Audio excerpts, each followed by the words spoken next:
Chapter 1. The Tombs That Walk. They say death is a mercy, but mercy has no place in the Imperium of Man.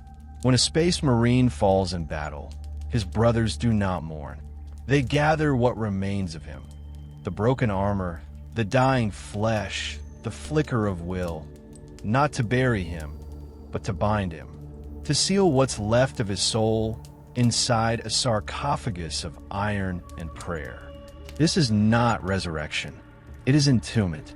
They walk the battlefields as monuments of regret, the dreadnoughts, the tombs that walk. 8 meters of ceramite and faith, their frames hum with forgotten hymns and half-living spirits. Within, there lies what remains of a hero, not dead enough to rest, not alive enough to live. They call them ancients, but the truth is darker. They are prisoners of eternity, forgotten kings in iron coffins. Only the Adeptus Astartes are granted this fate. Only they are strong or cursed enough to survive it. For any lesser soul, the agony would be unendurable. But for a space marine, even death must serve. Imagine the battlefield after the slaughter. The air thick with ash and ozone. The dead lying where they fell. And then, the tremor. The sound of servos whining through the smoke. A shadow moves. A colossal figure emerges, its every step shaking the bones of the world. A sarcophagus walking on legs of metal, its weapons glowing with restrained fury. And then, through the vox, a voice, distorted, thunderous, broken by time. For the Emperor, that voice once belonged to a man. Now it belongs to something else. Something that does not remember warmth. Something that does not dream. Something that cannot die.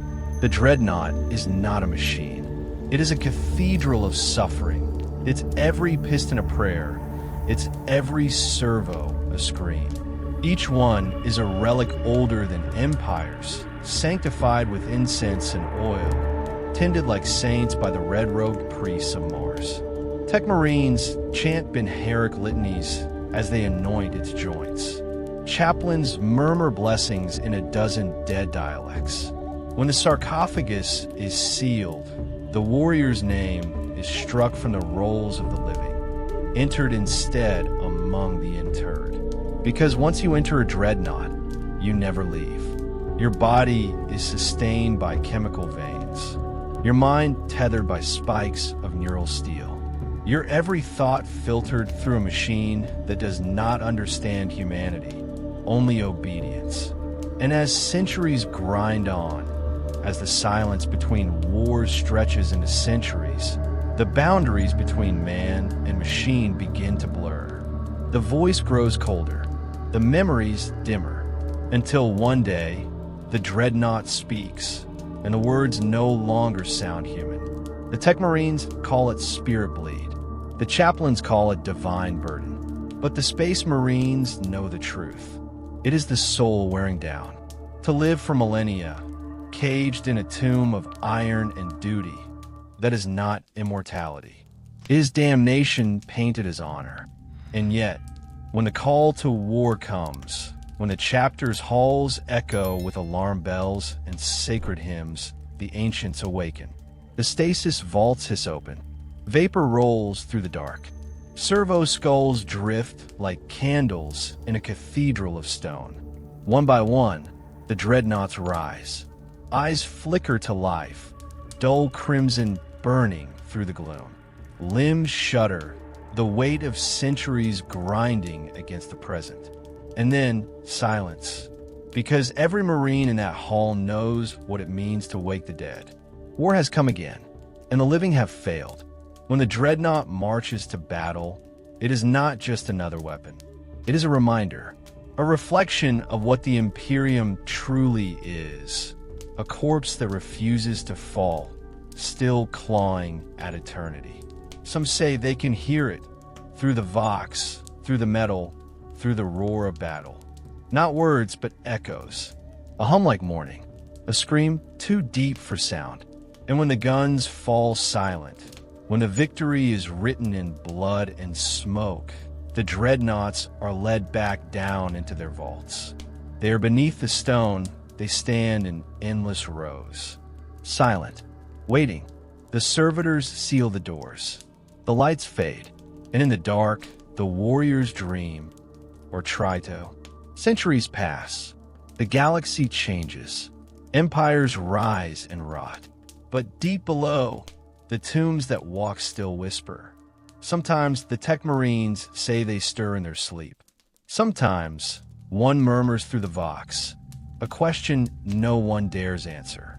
Brother, is it over? The answer comes, heavy with ritual sorrow. No, ancient, not yet. And the dreadnought's eyes flicker once more. Servos grind. The iron tomb breathes. It rises again, not for glory, not for salvation, for duty. They are not the dead returned. They are the dead refused. Chapter 2, Origins of the Dreadnought Concept. Before there were tombs that walked, there were wars that never ended. In the early days of the Great Crusade, when the Emperor's legions swept across the stars, humanity rediscovered 1,000 worlds and lost 1,000 more. Even the superhuman Astartes, godlike and tireless, could bleed, could break, could die. But the Emperor's dream demanded no weakness, not even the mercy of death. On the blood-red plains of the Great Crusade, the first prototype dreadnought rose. Not a monument, a necessity. It was said to have been born from the collaboration between the Mechanicum of Mars and the Gene Engineers of Terra, a desperate attempt to preserve the experience of irreplaceable heroes. For in that age, every Astartes was a weapon too precious to lose. Their wisdom was battle data, their instincts relics of evolution itself. The Mechanicum called it a marvel. The warriors called it a curse. They named the first pattern Contemptor. It was beautiful in the way only war machines can be. Smooth, almost alive, its armored shell marked with golden cogs and holy script. Its movement was fluid, almost human, guided by synaptic circuits that echoed the rhythms of thought. Within its heart, a sarcophagus, shaped not like a coffin, but like a throne. The dying hero sat upright, his body pierced by cabling, his brain bound to 1,000 neural links. Around him, the machine pulsed like a second skin. For the first time, a warrior could fight beyond the limits of his mortal shell. But this was not the Emperor's first attempt at immortality. Legends whispered of older experiments, from the gene labs beneath Luna, from the vaults of the dark age of technology, efforts to bind man and machine long before the Imperium's birth. Some say the Emperor himself walked those halls, perfecting what others feared. The dreadnought may not have been born of pure invention, but of rediscovered sin. And yet, it worked. On the moons of Gaethis, the first Contemptor strode into battle beside its living brothers. The enemy's fortress guns turned upon it, plasma, loss, and shellfire, and none could fell it. The machine advanced through flame, its claws tearing through armor as easily as parchment. And through its vox, the warrior within sang praises to the Emperor, even as his biological heart had long since ceased to beat. For a time, the dreadnought was hailed as salvation. The Mechanicum refined its patterns. The Doridio, heavier, built for anti-air and siege. The Leviathan, a monster of engines and chain fists, capable of ripping tanks apart like paper. The dreadnought became not just a soldier's grave, but an icon of imperial mastery, proof that even death could be engineered. The Emperor approved. The Primarchs marveled, but not all smiled. Among the legions, whispers spread, quiet, fearful, that some of the interred began to change. That when the sarcophagus closed, the warrior's voice grew colder, less human. That after decades of slumber between wars, some awoke confused, or worse, enraged. The Mechanicum dismissed it as machine spirit interference, but others saw it for what it was, the human mind, drowning slowly beneath the weight of eternity. Still, the legions marched. The Great Crusade devoured entire sectors, and with each campaign, more heroes fell, more were interred. By the time the heresy would come, there were thousands of dreadnoughts, each carrying a warrior who refused to die.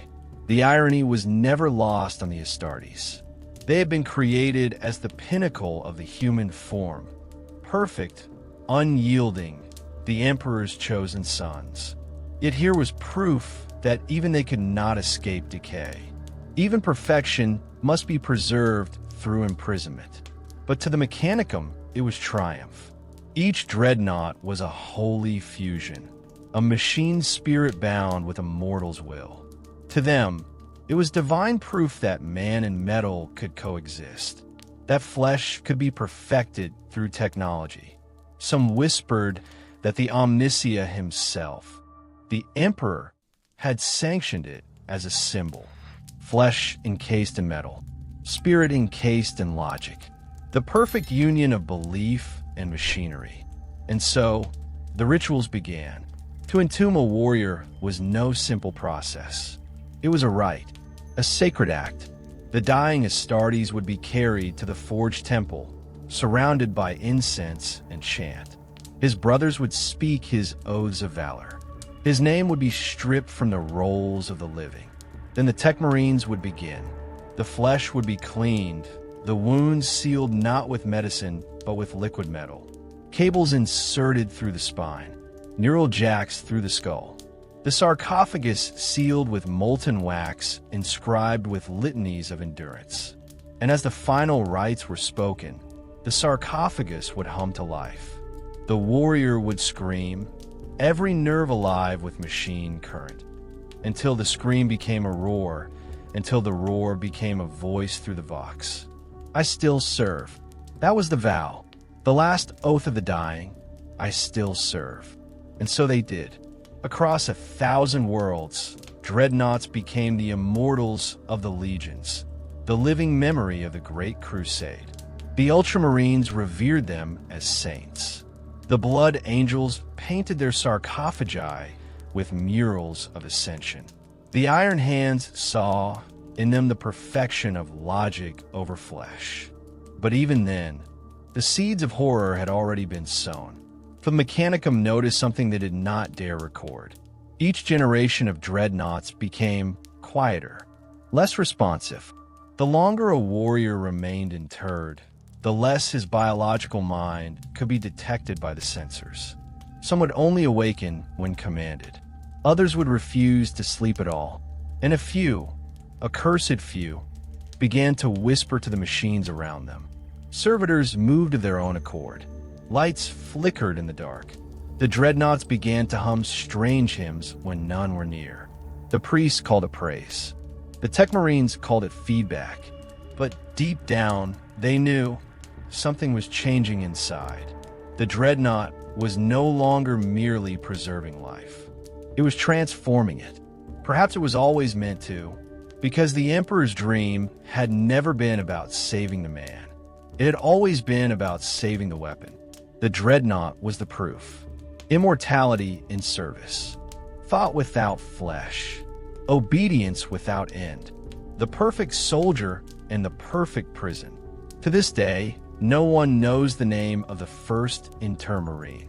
The Mechanicus erased it from record, perhaps out of reverence, or perhaps fear. But some claim his sarcophagus still lies sealed deep beneath Mars, still humming faintly in the dark, waiting, because in the Imperium, nothing ever truly dies, not even the mistakes. Chapter 3. The Price of Immortality. They call it mercy, but it is not. When a space marine falls in battle, bleeding out beneath a burning sky, the apothecaries move fast. They are not there to save him. Not really. They are there to preserve him. His body is broken, his organs failing, his breath shallow. yet his mind still burns with purpose. And that is enough. The Emperor's angels are not granted the peace of death. They are granted eternity in iron. Imagine it. You awaken to the hiss of machinery. You try to move, but your limbs do not respond. You try to breathe, but there is no air. Only the echo of a breath that isn't yours. The world feels distant, sounds muffled, colors faded, everything filtered through the hum of circuitry. You feel your heart. It beats, once, but only because a machine tells it to. Then comes the voice. Flat, ritualistic. The words of the Tech Marine. Welcome, Ancient One. Your flesh is weak, but your duty endures. You try to speak, but the sound that escapes is not human. It's metal, a static roar. You have become something else. You are no longer a man. You are a memory that kills. The ritual of entombment is as old as the Imperium's wars. The chaplains say it is sacred, that to live beyond death is to serve the Emperor twice. But they do not hear what happens after the sarcophagus seals. They do not hear the screams, because every dreadnought begins with a scream that is swallowed by steel. The warrior's nervous system is fused to the sarcophagus through 1,000 needles. Electrochemical graphs translate thought to movement, emotion to function. Pain doesn't vanish. It is reprogrammed, turned into heat, into power. Every moment of agony fuels the machine's purpose. The flesh decays slowly, inevitably. Tubes replace veins. Pumps replace lungs. But the mind endures. And that is the true curse. For centuries, perhaps millennia, the warrior remains conscious.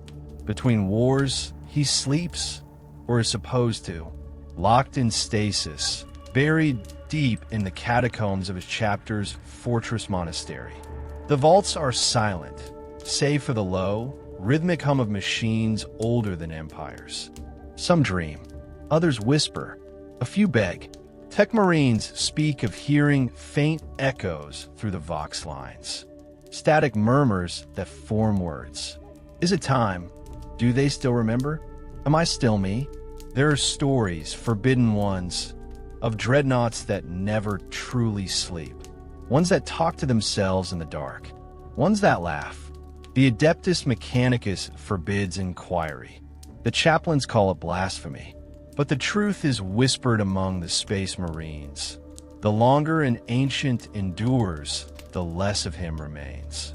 The mind of a warrior was never made to last 10,000 years.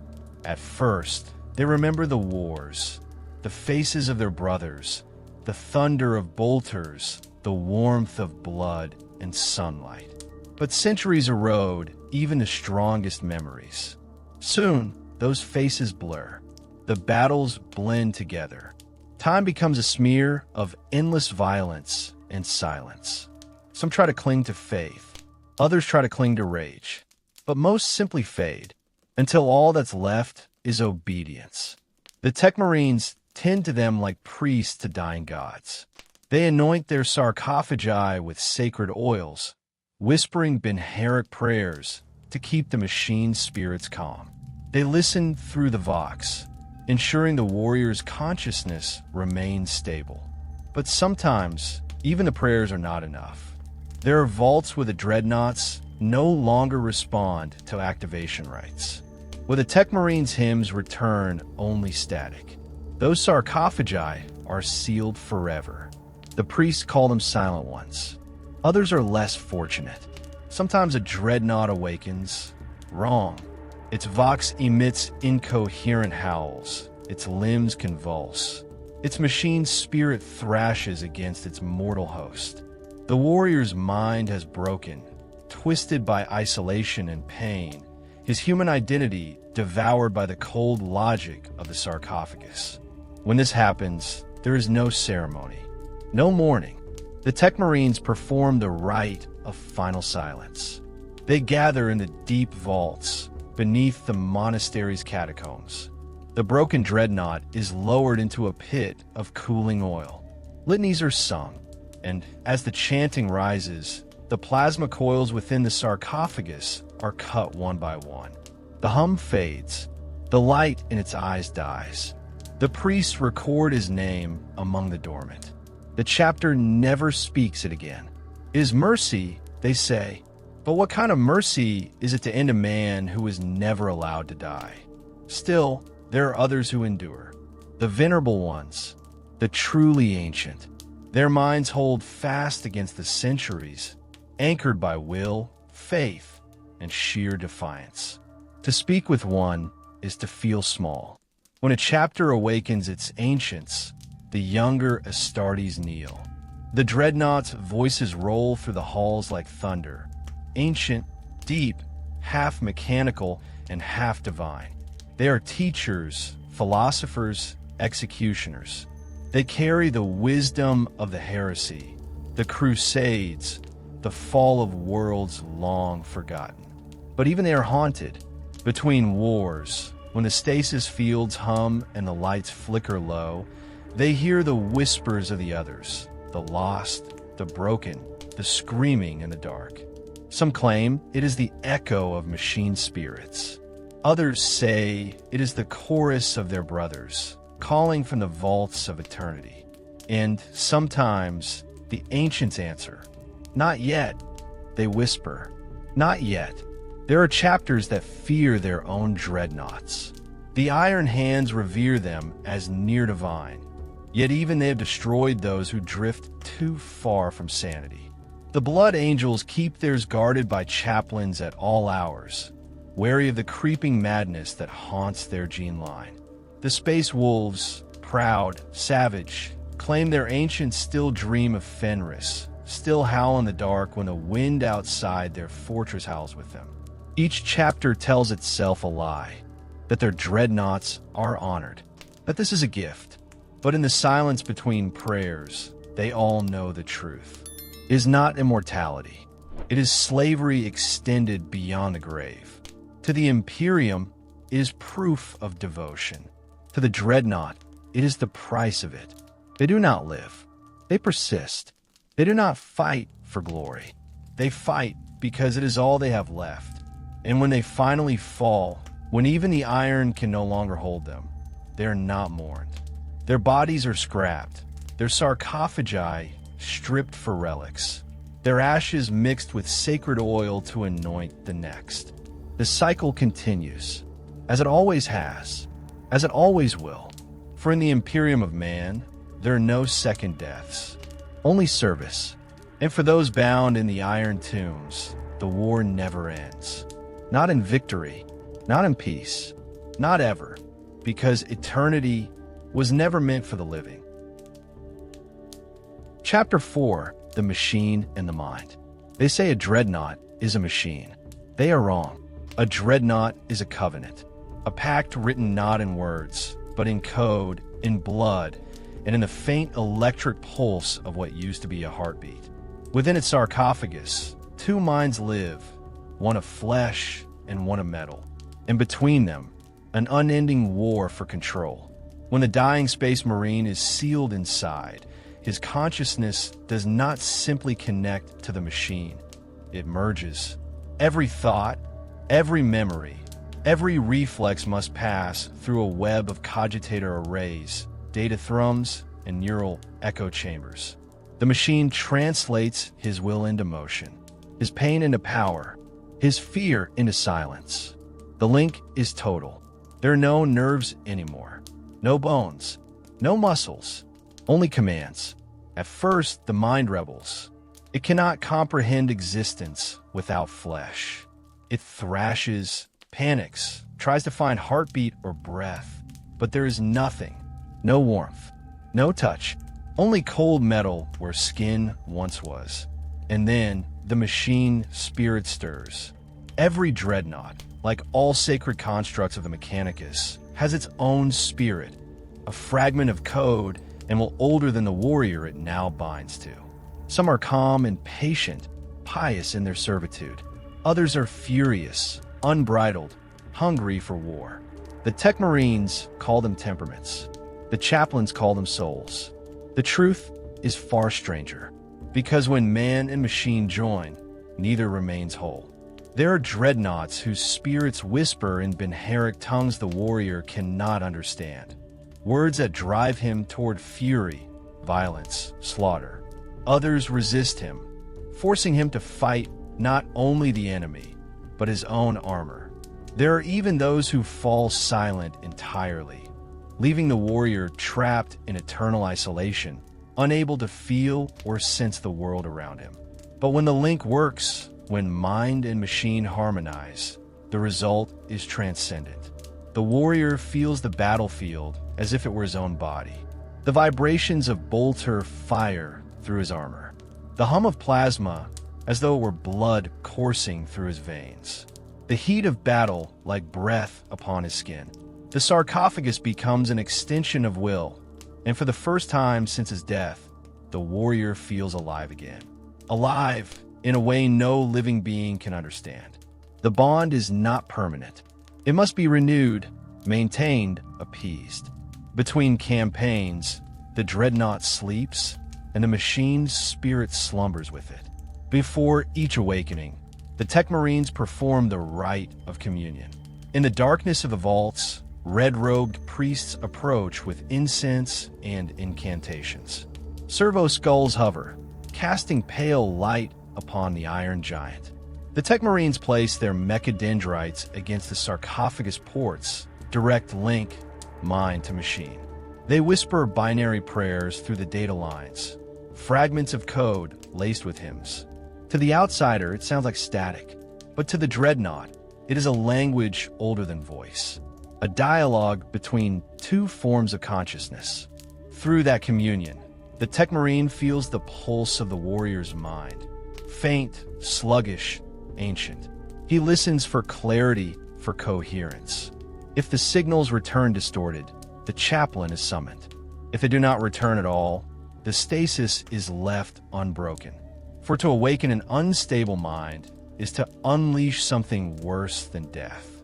Those who serve the dreadnoughts speak of the machine dream. When the warrior sleeps, his mind drifts through memory fragments stored within the sarcophagus. The machine spirit replays moments of past battles, blurred, fractured, stitched together by code. Sometimes, the warrior relives the same death again and again. Sometimes, he dreams of a war that never happened. The Tech Marines do not know whether these visions are gifts or torments. But they know this: when the dreadnought dreams too long, it begins to think the dream is real. There are records of ancients awakening mid-slumber, believing themselves still at Isthven, or Kolth, or Terra. They fire upon their own allies, screaming names of brothers dead for 10,000 years. Their voices shake the Vox with rage and sorrow. The Mechanicus call these chronospectral echoes. The Astartes call it madness. But neither word truly captures it. Because what the dreadnought experiences is not insanity. It is time itself breaking. His mind, stretched across millennia, loses the boundaries between past and present. Every activation, every battle, every stasis cycle erodes the separation. To the ancient, the Great Crusade was yesterday. The Horus Heresy is happening now, and every new war bleeds into every old one. That is why the rituals matter. The Tech Marines' litanies are not just superstition, they are anchors. Without them, the dreadnought's mind would drift forever into the machine's memory, lost in endless loops of pain and purpose. Even communication must be handled with reverence. To speak to an ancient is to speak through centuries of static. His words emerge slow and deliberate, as if pulled from the depths of eternity. Each syllable vibrates with the hum of his reactor. When a captain kneels before a dreadnought and asks for counsel, the hall falls silent. Every word the ancient speaks carries the weight of 10,000 battles, the memory of empires long turned to dust. But beneath that wisdom, there is always something else. A tremor in the Vox, a pause too long, a trace of exhaustion that no machine can hide. Because every time the dreadnought awakens, it costs him more of himself. The connection between mind and machine is not infinite. Each neural interface degrades. Each communion burns fragments of memory away. Over centuries, even the strongest will begin to flicker. The warrior becomes less of a man, more of a mechanism, and the machine's spirit, patient, tireless, fills the void. Some tech marines claim that, after a certain age, the spirit and the man become indistinguishable. The machine's logic overwrites the human soul. The dreadnought continues to fight, continues to speak, continues to remember, but it is no longer him. The Astartes refuse to believe this. They call it heresy. They say their brothers endure forever. That faith keeps the mind alive. But in the silence between wars, when the vaults are still and the machine hymns fade, even the chaplains know the truth. The warrior's mind is dying, piece by piece, year by year, consumed not by decay, but by the machine that sustains him. And yet, he still fights, because in the Imperium, purpose is stronger than the self. The machine and the mind are not enemies. They are mirror and reflection. Each depends on the other to exist. Neither alive, neither dead, both eternal. A dreadnought is not a relic. It is not a weapon. It is a philosophy, the embodiment of the Imperium itself. A human soul, stripped of everything human, sustained by a machine that will never let it rest. A fusion of devotion and damnation. And when it roars upon the battlefield, when its cannons light the night and its vox bellows the Emperor's name, it is not merely killing. It is reminding the galaxy that the Imperium endures, even if it must burn its own humanity to do so. Before the Imperium rotted beneath gold and incense, before faith replaced knowledge and prayer replaced purpose, there was a time when the dreadnought was not a relic. It was a miracle. The Contemptor pattern, the first and purest of its kind, was not born of desperation, but of triumph.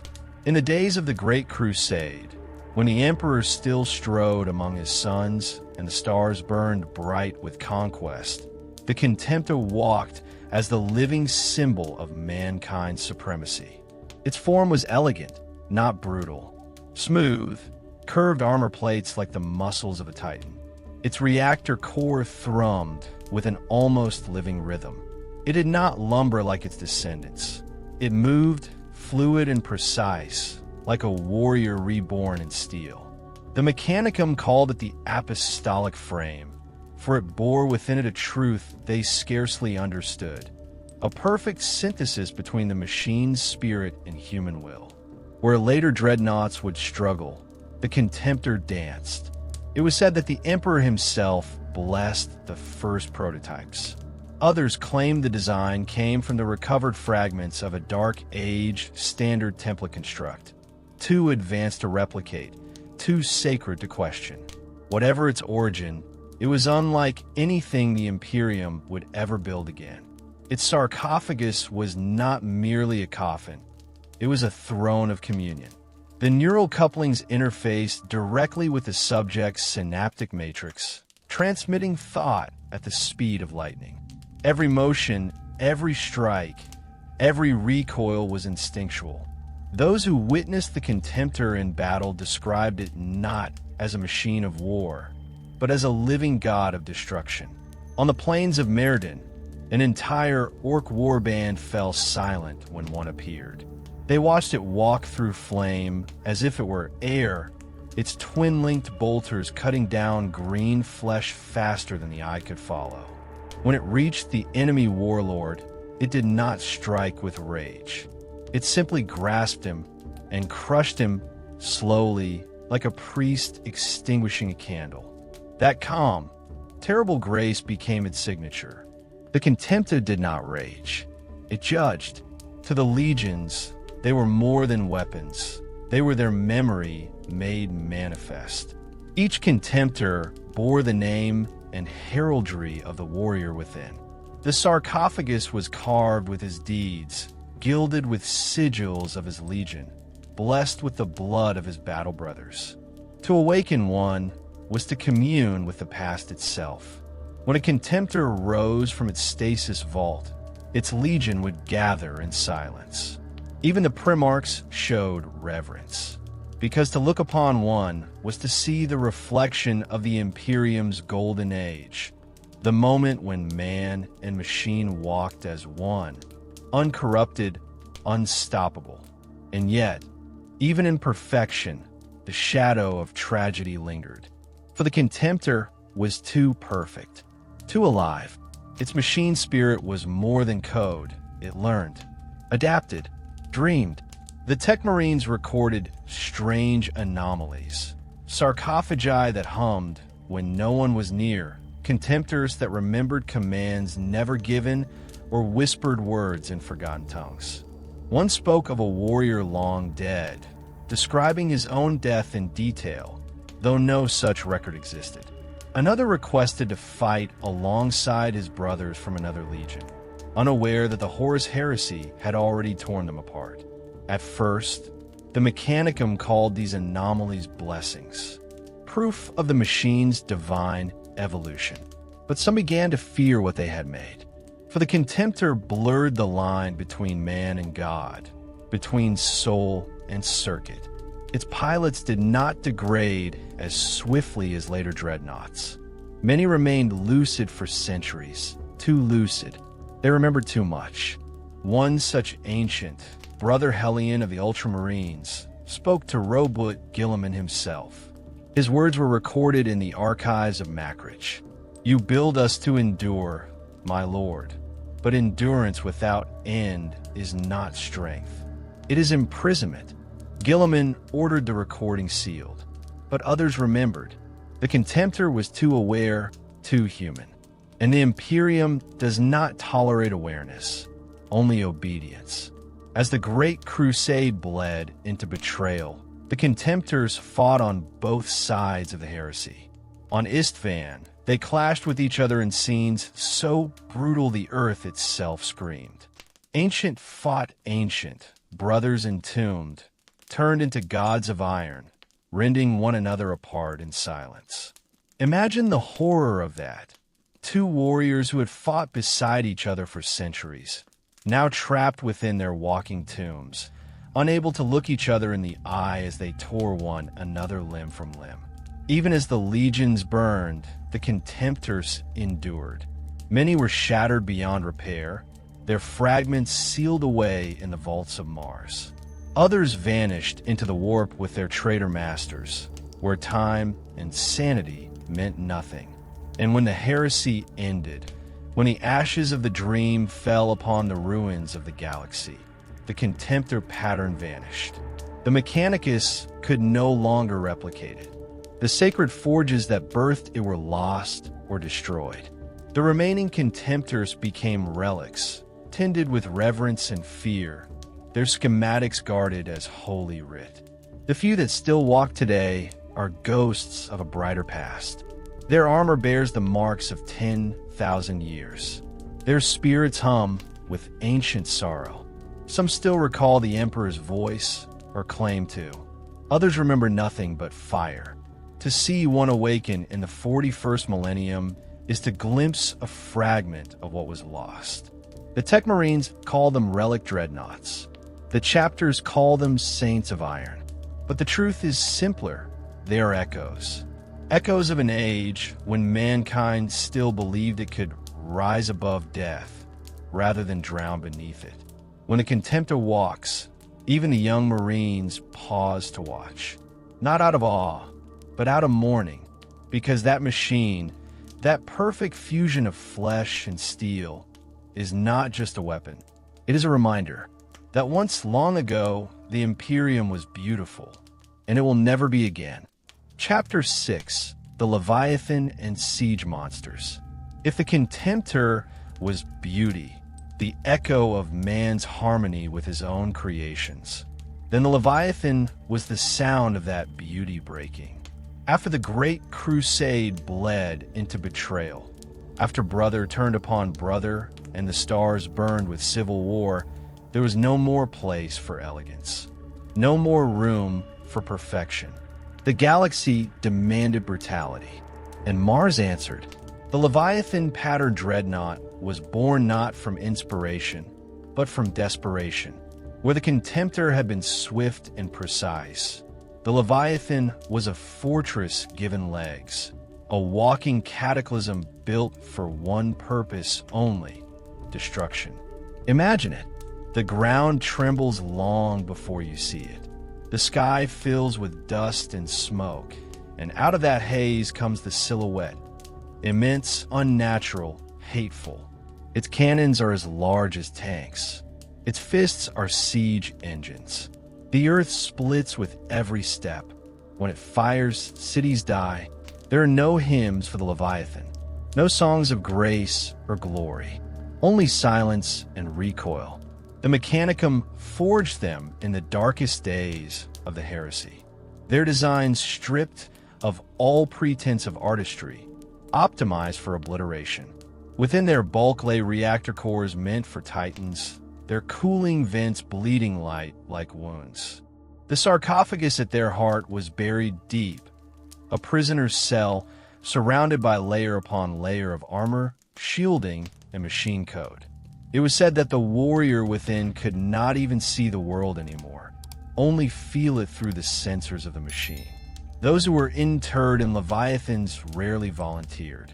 They were chosen not for their wisdom or heroism, but for their fury, for their ability to hate forever. The Tech Marines sought those who raged against death itself, whose will to fight could outlast reason. The dying mad, the broken zealots, the champions who refused to yield. Their bodies were gone, but their hatred burned bright enough to power a reactor. The Mechanicum made use of that. They entombed those burning souls within the Leviathan's core, locked behind iron walls so thick that even their screams could not escape. And when the sarcophagus sealed, the machine's spirit awoke, a cold, calculating presence built not to think, but to kill. The fusion of the two was monstrous. A mind of pure rage encased within logic that felt nothing at all. The result was perfect annihilation. On the siege worlds of Terra, the Leviathans walked first into the breach. Their claws tore through fortresses. Their guns vaporized bunkers. When the sons of Dorn built walls, the sons of Horus sent Leviathans to break them. They were not weapons of war. They were instruments of negation. A single Leviathan could hold an entire front alone. Even Titans gave them distance. For while the Titans were revered as gods of destruction, the Leviathans were something else, gods without prayers. There are stories, half legend, half forbidden truth, of Leviathans that refused to power down after battle, of Tech Marines entering their hangars to find the great machines still moving, still scanning, still searching. For enemies, for purpose, for anything to kill. And when told to rest, they did not understand. Rest, they would say through the Vox, voices echoing through 10 layers of static. There is no rest. The Mechanicum tried to reprogram them. It failed. The warrior's will, fused with the machine's endless hunger, became something unbreakable. There were cases of Leviathans slaughtering their own allies during post-battle silences. Entire servitor crews crushed beneath their feet. When the priests investigated, they found the words carved into the sarcophagus interior walls, carved by metal claws from within. Do not let me sleep. Even their machine spirits were infected, corrupted not by chaos, but by purpose unending. When the heresy ended, and the dust settled on the ruins of the galaxy, most of the Leviathans were sealed away. Too dangerous to destroy, too powerful to forget. Their schematics were locked within the vaults of Mars. Their names struck from Mechanicus liturgies, but not all were silenced. Some chapters kept them. The Imperial Fists, masters of siege and fortification, revered their Leviathans as living weapons of divine wrath. They would awaken them only in the most desperate sieges, when all hope was gone. The sound of a Leviathan's reactor lighting was said to echo like the heartbeat of the Emperor himself. The Iron Hands, ever obsessed with perfection through augmentation, saw in the Leviathan the future of their kind. They experimented, pushing the limits of the bond between mind and machine, creating dreadnoughts that could act without human oversight. A Cinemechanicus would never forgive, but one they understood all too well. And the traitor legions? They took the concept further still. The Word-bearers, the Iron Warriors, the Death Guard, they corrupted their Leviathans, merging them with demon engines, letting warp spirits seep into their cores. The result was unspeakable. Machines that howled prayers in 1,000 tongues. Armor that bled. Voices that begged. To see a chaos Leviathan on the battlefield is to witness damnation given form. It walks not to conquer, but to suffer aloud. It tears through friend and foe alike, laughing through broken vox channels, its corrupted machine's spirit singing hymns to dark gods. Where once the Dreadnought was a symbol of mankind's triumph over death, now it had become the proof of its enslavement to it. The Mechanicus tried to deny what they had made. They spoke of the Leviathan as an aberration, an overreach of logic and war. But their denial could not erase what had already been done. For even as they buried the designs, other Forge worlds continued to build. Smaller, heavier, cheaper variations, the Doridio, the Castroferum. More practical, less divine. Every generation moved further from the ideal, from art to industry, from elegance to necessity. The Leviathan had been a god of war. Its children were engines of attrition. And as the millennia passed, as the Imperium decayed and the Mechanicus forgot its own genius, no one dared recreate the true Leviathan. Its power was too great, its will too uncontrollable. But sometimes, when a world is burning and the sky itself screams and no hope remains, a chapter will descend into its deepest vaults. They will pass through sealed gates marked with the sigil of warning, through halls of sleeping iron and whispering spirits. And there, at the heart of the tomb, they will find it, a Leviathan, its reactor long cold, its sarcophagus sealed for centuries. And when the Tech Marines recite the ancient prayers, when the sacred oil drips upon the machine's surface and the stasis field begins to hum, the Leviathan breathes. Its islets glow, its reactor thunders back to life. And through the vox comes a voice that has not spoken in 1,000 years, hollow, ancient, weary. What fortress falls this time? And so it walks again, not for glory, not for vengeance, not even for survival, but because it was built to, and that is what makes the Leviathan horrifying. It is not hate, it is not grieve, it simply obeys, because to the Imperium, obedience is eternity, and in that eternity, there is no peace. Only the endless hum of iron hearts still beating in the dark. Chapter 7, The Heresy, When Brothers Became Tombs. There are moments in history when even the dead are made to choose sides. The Horus Heresy was not one war. It was a million, fought across a million worlds, by sons who no longer knew what they fought for. But none of its battles were more horrifying than those fought by the Dreadnoughts. Because when the living betrayed the living, the dead were dragged back into the slaughter. They had slept through the Golden Age. They had dreamed through the first fractures of the Imperium's soul. But when the galaxy burned, the chapters had no choice.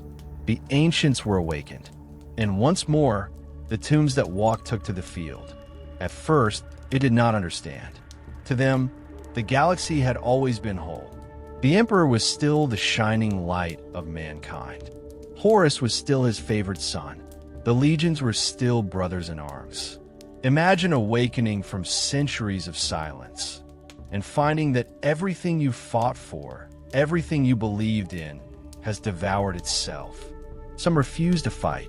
Others demanded to see their Primarchs. Others still went mad before they were even deployed. But the war did not care for reason. The orders came. The vaults opened. and the ancients marched into a war that had already damned them. Across Istvan, Kolth, Molech, Prospero, the dreadnoughts rose like ghosts from a graveyard sky.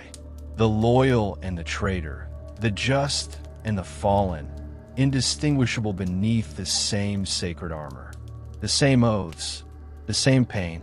Brother Rylaner of the Emperor's Children walked the streets of Istvan III as the bombs fell, the air filled with chemical fire. His brothers had betrayed him. His legion had turned. Yet he remained, encased in the sarcophagus, his body long dead, his spirit burning. "We were meant to be the voice of perfection," he said. "Now we are only the echo of betrayal." For 3 days he fought, his assault cannon roaring like a storm. He buried traitors beneath rubble. He stood as the last voice of the Emperor's will, alone amid the ashes. And when the world died around him, he did not fall. They found him centuries later, still alive, still powered, buried beneath stone in silence, whispering prayers to a god who no longer answered. That was the heresy's cruelty. The dreadnoughts, who should have been beyond politics, beyond corruption, became the purest reflection of it. There were duels between ancients that shook entire continents. Loyalist and traitor dreadnoughts clashing like iron titans, their footsteps cracking the earth, their roars shaking the heavens. One was said to last 3 days and nights. A pair of Iron Hands dreadnoughts, once brothers in the same squad. One had remained loyal, the other had fallen to Horus. They met on the ruins of Paramar. They did not speak. There were no words left for this kind of betrayal. The first blow shattered a mountain. The last one broke the sky. When it ended, both were motionless, their reactors cold, their sarcophagi silent. The Mechanicum priests who recovered their remains refused to separate them. They fused their shattered frames together and sealed them in the vaults of Mars, labeled only with a single phrase: "The last argument of iron." But not all fell with honor.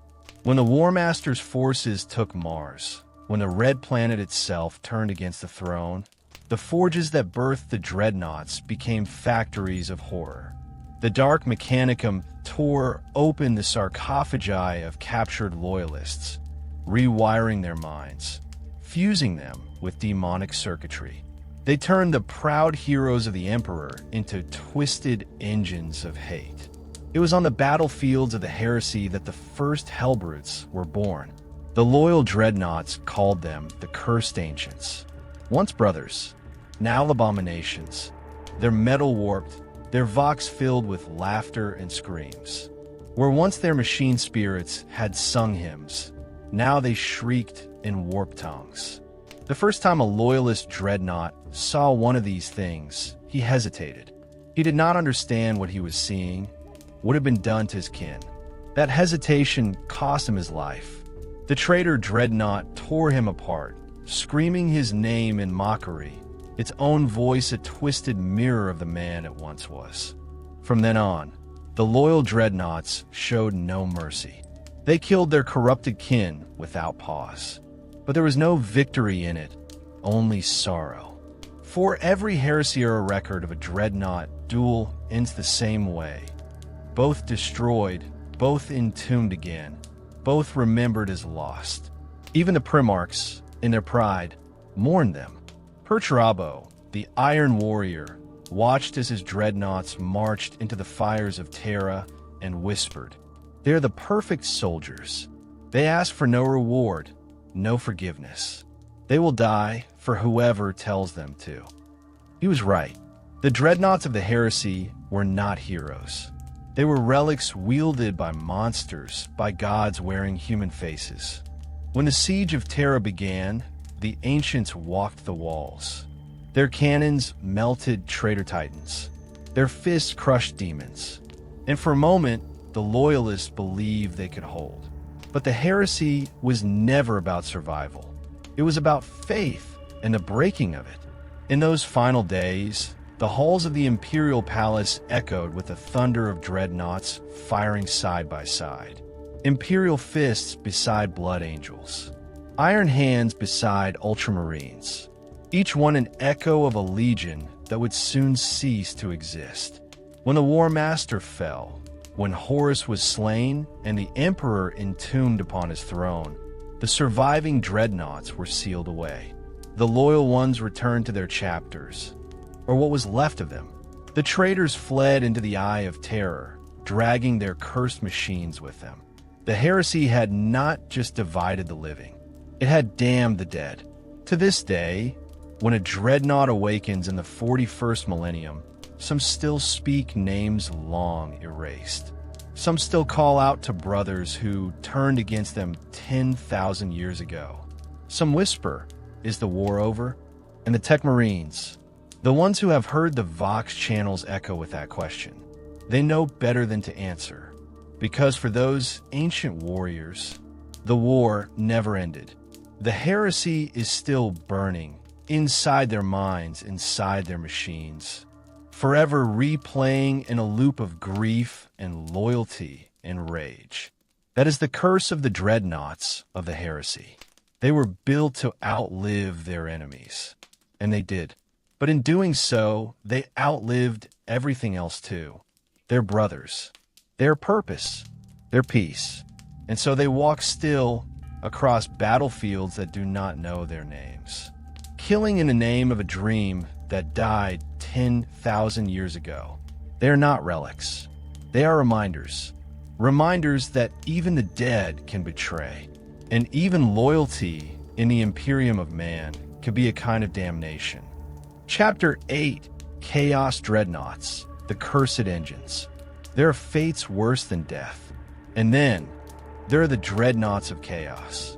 For the loyal, the sarcophagus is a prison of honor, a burden carried for the Emperor, sealed in duty and silence. But for those who fell with Horus, those who turned their oaths against the throne, the tomb became something else entirely. A punishment, a living hell. When the traitor legions fled into the Eye of Terror, they took their ancients with them, their once noble dreadnoughts, scarred and broken, still roaring the Emperor's name even as their masters cursed it. The warp welcomed them. Time, thought, pain, all of it bled into eternity. What had once been steel became flesh. What had once been machine became sin.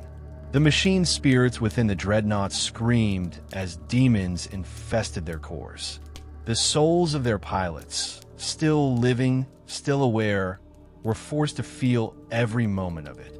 That was the birth of the Hellbrute. Imagine the horror of awakening inside your own tomb. Your mind burning, your body twisted by warp energies, your machine shell no longer obeying you. You reach out to your brothers for help, and through the Vox comes laughter, their voices broken by millennia in the eye, their words dripping with madness. You realize you're no longer one of them. You're their offering. The traitor Tech Marines, now warped priests of dark gods, tore open the dreadnoughts' sarcophagi. They filled them with demonic ichor, litanies written in blood, and the flayed remains of the machine's own spirit. Then they sealed the warriors back inside, fusing them forever with whatever horror had been trapped within. Those who resisted were driven mad by pain. Those who submitted were consumed by it. A Hellbrute is not a machine. It is a scream made manifest. Every inch of its frame pulses like diseased flesh, its armor rippling like muscle beneath corrupted metal. Tubes of burning vitae writhe across its limbs. Eyes, not lenses eyes, blink wetly across its plating, watching the world through 1,000 pupils. And within, the pilot howls. There is no communion with the machine anymore. There is no shared purpose, only agony. The warrior's mind is chained to his body's every motion. He feels each blow as though struck against his own flesh. He sees through eyes that are not his own. He hears the whispering voices of demons in his skull, mocking, seductive, endless.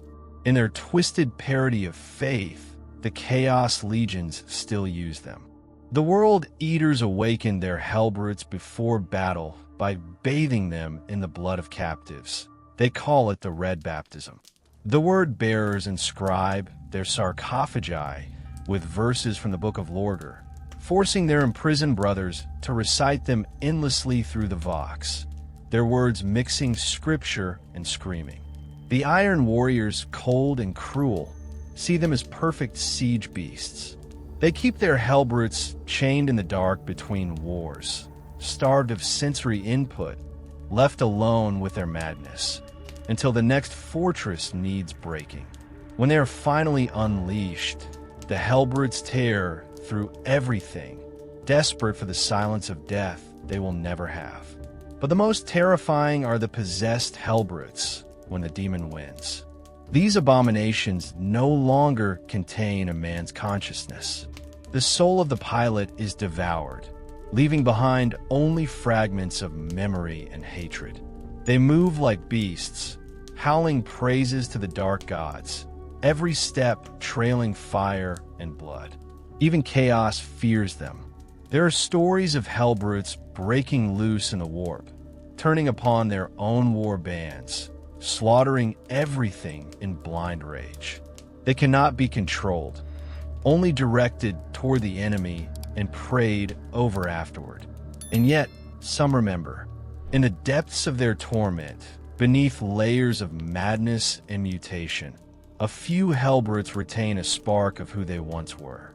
There are reports, whispered through chaos fleets and loyalist interrogations alike, of Hellbrutes who, moments before annihilation, broadcast their final words over the Vox.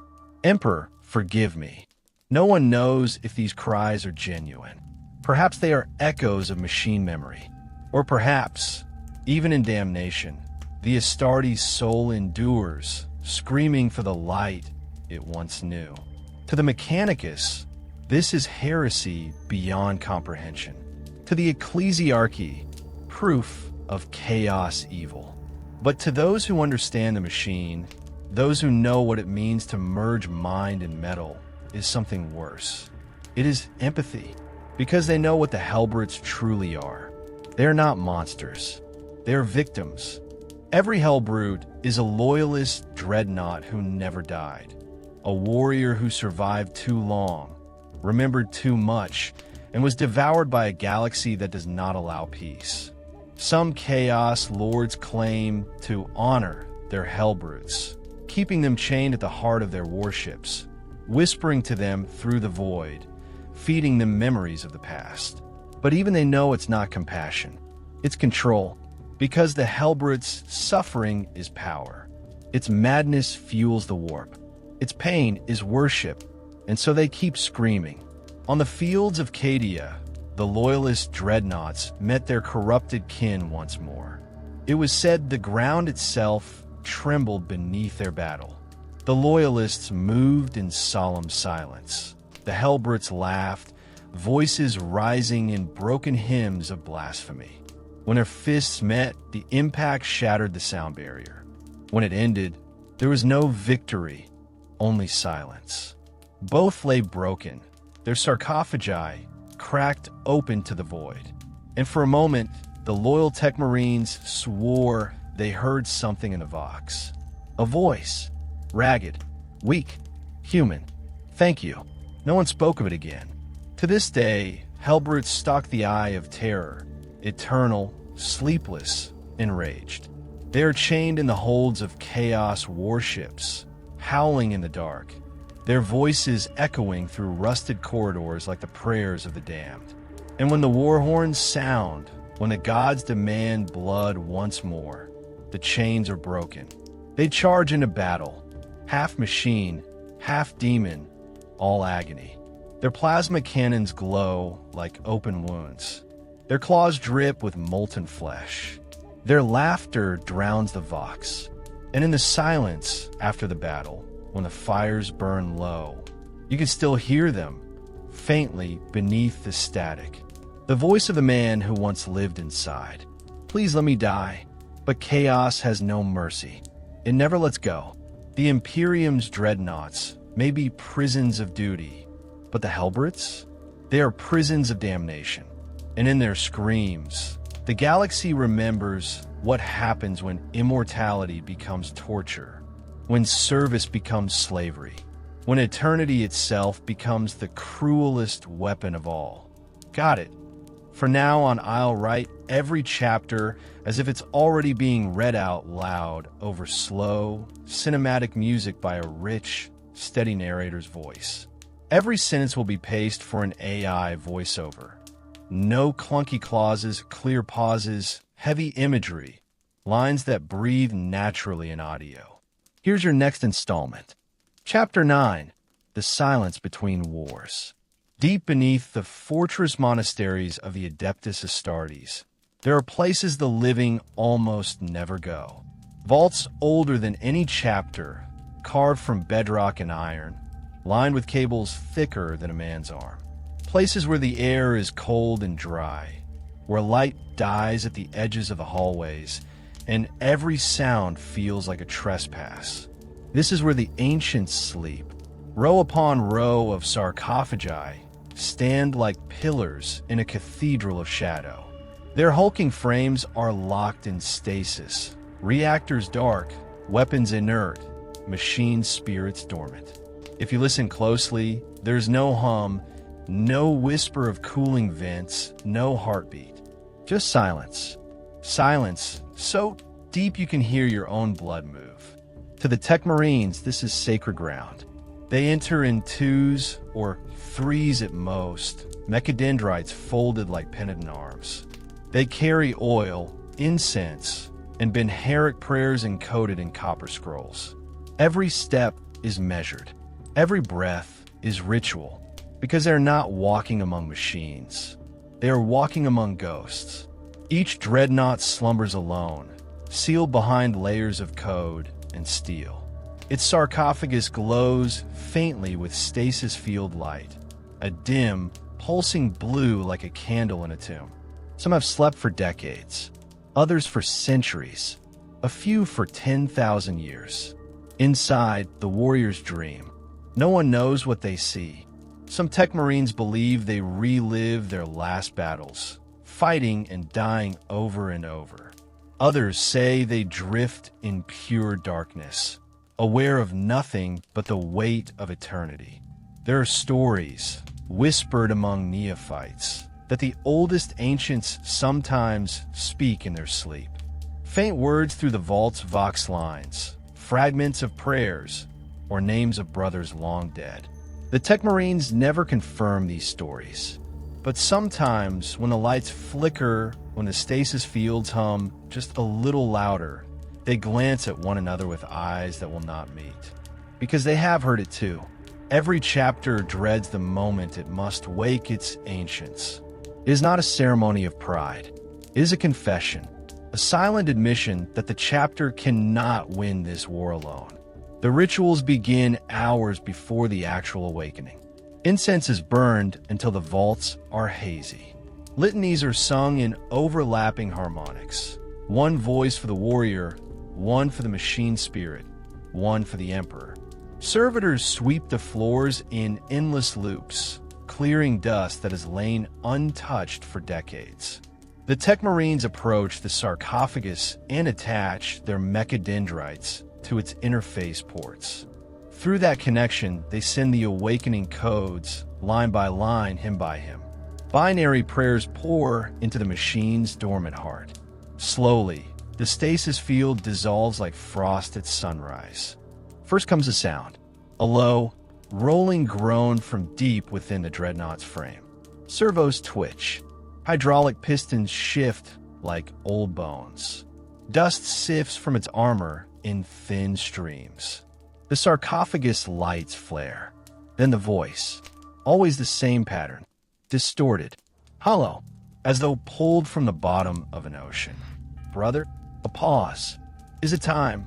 The Tech Marine answers softly, ritual words older than the chapter itself.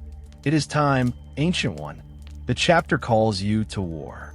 Sometimes the warrior roars, his vox tone echoing like thunder through the vault. Sometimes he simply exhales, a sound like wind over stone. But always the same line follows. I still serve. Chains disengage. Reactor cores ignite. The vault fills with light and noise and the smell of ozone. The Dreadnought takes its first step in centuries. Slow, deliberate, massive, and the floor vibrates.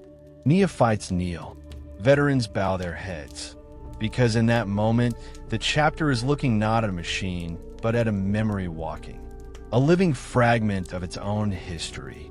But the cost is always there. The more often an ancient is awakened, the thinner the line between man and machine becomes. Each cycle of sleep and battle burns away another layer of memory, another sliver of self. The Tech Marines track the degradation quietly, in sealed data looms no one else may read. They know when an ancient is nearing his end, when his responses grow slower, his voice grows strange, or his dreams spill into waking hours. They also know the final right. If an ancient can no longer be trusted to fight, if his mind has slipped beyond recall, the chapter does not leave him in the vault forever. He is led to the deepest chamber, darker and colder than all the rest. There, in silence, the Tech Marines deactivate his reactor. His sarcophagus dims. His voice fades. They do not call it execution. They call it release. But every Tech Marine who has performed it knows it for what it is. It is the only mercy left. And yet, as soon as the next war rises, as soon as the chapter faces annihilation, they return to the vaults. They wake the others, because in the Imperium, duty is stronger than compassion, even for the dead. So the ancients endure. They sleep in darkness, aware of time's slow crawl, listening to the faint hum of the vault around them. Some dream, some whisper, some simply wait. And when the doors finally open, when the light spills across their faces once more, when the Tech Marines whisper the old codes and the Emperor's name, they rise. They rise not because they want to. They rise because they were made to. 1,000 years may pass. 1,000 wars may burn. But the tombs that walk are never truly at rest. In the silence between wars, they're still there. Listening, waiting, because in the Imperium of Man, even the dead are only sleeping between orders. Chapter 10. Famous Dreadnoughts in Lore. They are few, the ones whose names still echo across the millennia. Among billions of soldiers, among countless engines of war, these are the ancients whose silence became legend. The first and the greatest is Bjorn the Fell-Handed. To the Space Wolves, he is not merely a dreadnought. He is their ancestor, their living saga. He fought beside Leman Russ himself, the Wolf King of Fenris, when the galaxy was still young and the stars still trembled at the sound of the legions. They say his laughter once shook the halls of the Fawn. His war cry was thunder, his axe struck like a winter storm. But when Russ vanished into the void, chasing a fate even the gods could not see, Bjorn was left behind, wounded, broken, yet unyielding. The wolves refused to let their hero die. They sealed him in the sarcophagus, entombed him in a dreadnought frame crafted with Fenrisian runes and iron older than their world. For 10,000 years, Bjorn has slept and awakened over and over again. When he speaks, the Fong itself grows quiet. His voice is a relic, his words scripture. He remembers what none alive can remember. The Emperor's face, the Primarch's laughter, the day the galaxy first burned. And when war calls, he answers. The wolves march beside him like cubs, following an ancient god. Every step he takes is a chapter in the saga of Fenris. Each strike a hymn to the past. And when he returns to his slumber, the wolves gather around him in silence. Because they know Bjorn does not rest. He waits for the return of his lost lord. Waits for the day when the sons of Russ will stand beside their father once more. His existence is not just survival. It is memory refusing to fade. And then there is Rylaner, the unyielding. Once, he was a warrior of the Emperor's children, a legion known for beauty, for perfection, for grace. But when Horus fell, when Fulgrim embraced the serpent whisper of chaos, Rylaner did not. He remained loyal. He fought on Istvan III, where betrayal turned the sky to fire. His brothers bombarded their own world from orbit, killing friend and foe alike. When the flames consumed the city, Rylaner refused to die. Buried under rubble, his armor melted, his sarcophagus cracked, he endured. For years, he lay beneath the ruins, whispering prayers into static. When he was finally found, centuries later, his voice was still calm, still noble. "The Emperor protects," he said, "and I still serve." The traitor Marines who unearthed him hoped to corrupt him, to mock his loyalty. But Rylaner's mind was unbroken. He refused their gifts. He cursed them in the Emperor's name. And when they left him alone again, they swore the ground itself shook with his laughter. The Loyalists later found his remains on the same world. His frame shattered, his weapons spent. 1,000 chaos corpses lay around him. Rylaner had stood alone for centuries against the damned. They call him the Saint of Istvan. Even now, the Mechanicus keep fragments of his armor sealed in sanctified vaults, humming faintly with residual power. No one can explain it. Perhaps it is faith. Perhaps it is defiance. Then there is venerable Brother Cassius of the Ultramarines, a warrior scholar, a strategist entombed not out of desperation, but preservation. His voice advises chapter masters. His wisdom guides new generations of Ultramarines. In battle, his mind is sharp as ever, a cold mirror of Guilliman's logic and faith. He is not mourned as the dead are mourned. He is treated like a living relic, a library of experience that bleeds when struck. To hear Cassius speak is to feel the weight of 10,000 campaigns pressing against your chest. His words remind even Primaris captains that they are children standing before eternity. Across the Imperium, there are others. The Blood Angels Furioso Dreadnoughts, who still feel the pull of the Black Rage. Their sarcophagi trembling with visions of sanguineous final battle. The Iron Hands, Iron Fathers, who merge their minds entirely with the machine until they can no longer tell where they end and the spirit begins. Even the Black Templars, who awaken their ancients to deliver sermons before battle, their voices booming like thunder across entire starfields. Each one is unique. Each one is a fragment of the Imperium's broken soul, still fighting, still believing. But listen closely, and you will find the same pattern in them all. Their loyalty is not born of peace or joy. It is born of habit, of an oath so ancient it has outlived meaning. They serve not because they choose to, but because they have forgotten how not to.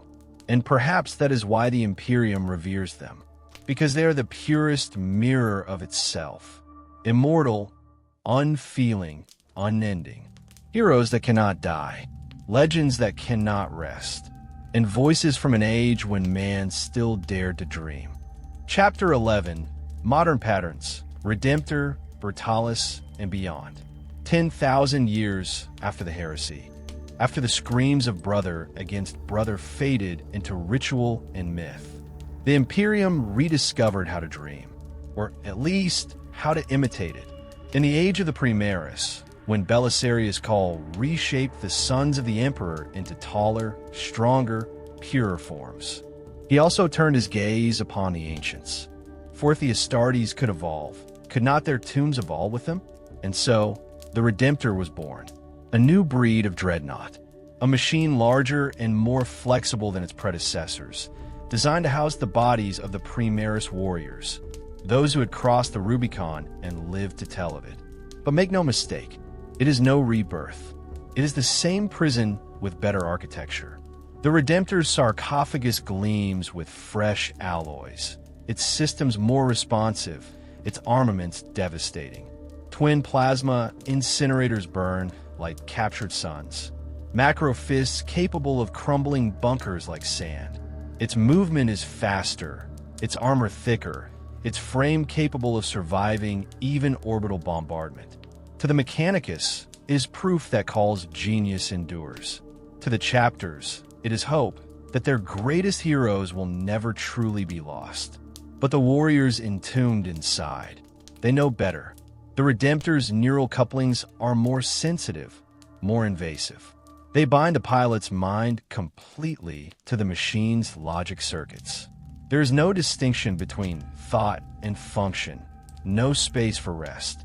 The older dreadnoughts, the venerable ones, would drift in stasis between battles, dreaming, remembering, enduring. But the Redemptor's mind is always active, always aware. It cannot sleep. The result is terrifying. Many Redemptor pilots burn out in mere centuries, their consciousness fraying like overworked cogitators. The chapter records call it neural fatigue, but the Tech Marines whisper another word: madness. Still, the Imperium keeps building them, because war does not care for mercy, and the machine does not question its orders. Call's designs multiplied. The Brutalis pattern followed, a monstrous variant built for close combat. Gone was the elegance of the Contemptor, gone even the grim majesty of the Leviathan. The Brutalis exists for one purpose only: annihilation. Its fists are shaped not for defense, but for tearing flesh and steel alike. When unleashed, it does not fight, it hunts. The chapters say the Brutalis is a spirit of vengeance made metal. The Mechanicus says it is an error in restraint. Call, ever defiant, simply calls it necessary evolution. And beyond even these, the Ballistus and Doridio patterns return. Old names reborn in new flesh. New shapes grafted upon ancient sins. But with every innovation, the same question rises. A question no priest of Mars dares answer aloud. Is this still salvation? Or is it cruelty made efficient? Because what the Imperium calls immortality is nothing more than the inability to stop serving. When a Primaris falls, when his enhanced body is broken beyond repair, his brothers kneel beside him and whisper the words that once brought comfort. You will fight again, but now those words sound different. They sound like a sentence. The sarcophagus closes, the stasis fields hum, and another voice joins the choir of the undying. Some say the Redemptor dreadnoughts remember more, that their clarity is a curse.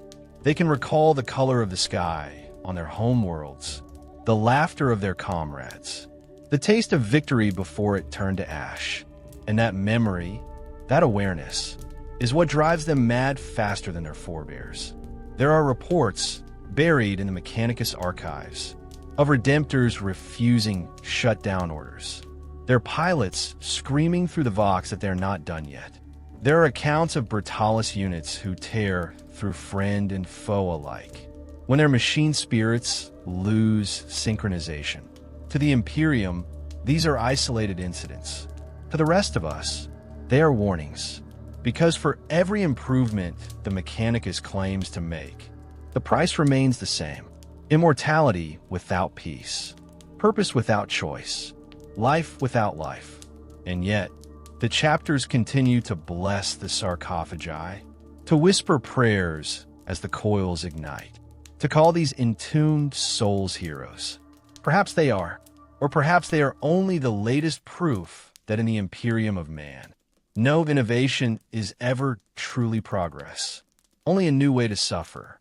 And so the Redemptor marches, the Brutalis roars, and the galaxy trembles before the footsteps of a new dead. Their armor may be different, their minds may be sharper, their rage may burn cleaner, but the truth remains the same.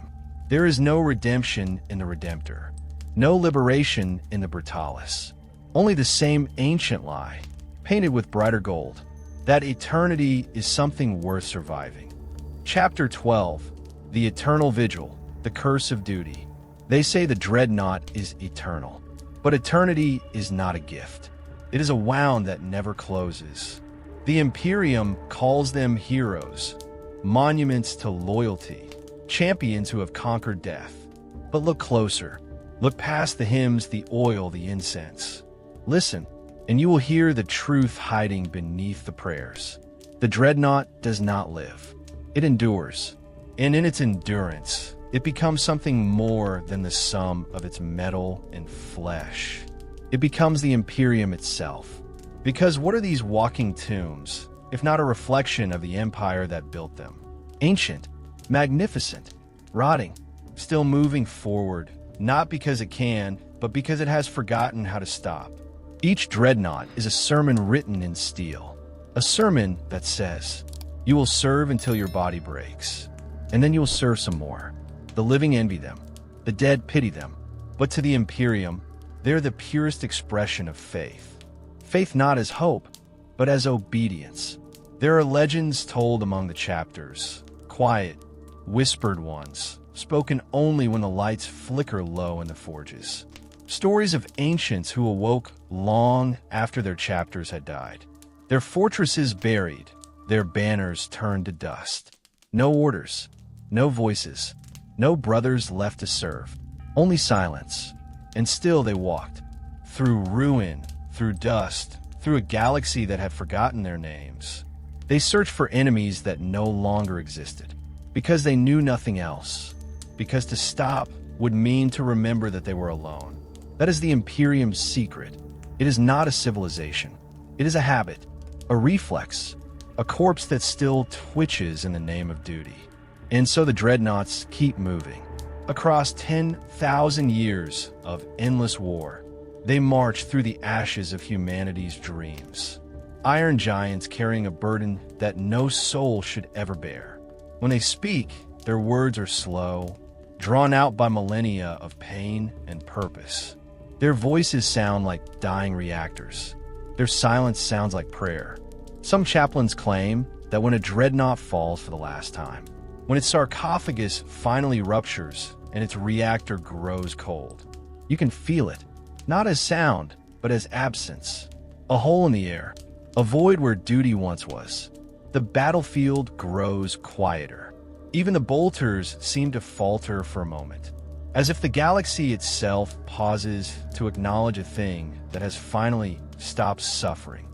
And then the war goes on, because there will always be another hero to fall, another warrior to bind in steel, another ancient to awaken. The cycle repeats, endlessly, mercilessly, as though the Imperium itself is afraid of silence. But maybe that's all the Dreadnoughts ever were, a way for the Imperium to drown out its own stillness, to pretend that motion is the same thing as life. Somewhere beneath the ground of a dying world, a sarcophagus waits. Its armor is cracked. Its reactor hums faintly, like a heartbeat too stubborn to stop. Inside, a warrior sleeps or dreams, if such a thing is possible anymore. He does not remember his name. He does not remember the faces of those he loved, or the meaning of victory. Only one truth remains.